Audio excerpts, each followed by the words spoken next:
Question में दिया है कि प्रदीप प्रत्येक 480 रुपए के मूल्य से 2 पंखे बेचता है और ऐसा करके वह एक पंखे पर 20% का लाभ कमाता है और दूसरे पर उसको 20% की हानि होती है।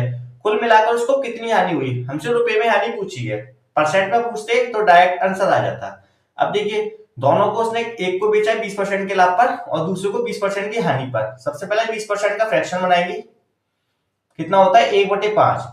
नीचे वाली वैल्यू यूनिट में क्या होती है? सीपी, यानी 5 रुपए वाली चीज पे पहले 1 रुपए का प्रॉफिट हो रहा है तो बेचा कितने में होगा? 6 रुपए में। सेकंड कंडीशन में हानि हो रही है तो 5 रुपए वाली चीज को 1 रुपए की हानि पर बेचा, यानी बेचा कितने में होगा? 4 रुपए में। हमसे कहा है कि दोनों जो पंखे हैं वो 480 रुपए में बेचे, यानी प्रत्येक को। सेलिंग प्राइस हमारा बराबर है तो सबसे पहले सेलिंग प्राइस को इक्वल करते हैं। नीचे वाली वैल्यू में 3 का मल्टीप्लाई करा लीजिए, ऊपर 2 का। ये हो जाएगा आपका 12 और ये भी हो जाएगा आपका 12। सेलिंग प्राइस हमारा इक्वल हो गया। देखिए यहाँ पे 2 का मल्टीप्लाई कराया तो सीपी में भी कराइए, यहाँ 3 का कराया तो यहाँ भी 3 का कराइए।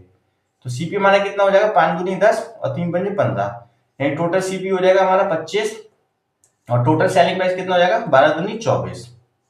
अब देखिए, प्रत्येक जो पंखा है वो कितने बेचा है? 480 रुपए में। और यूनिट में कितने बेचा है? 12 यूनिट में। तो 12 यूनिट की वैल्यू कितनी है? 480। तो यहाँ से 1 यूनिट की आ जाएगी तो 1 यूनिट की 12 का इसमें डिवाइड देंगे कितनी हो जाएगा? 40 बार। तो 1 यूनिट की वैल्यू कितनी है? 40।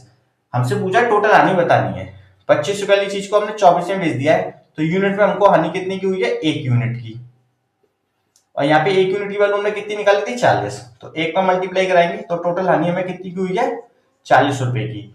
ये हो जाएगा हमारे इस प्रश्न का उत्तर।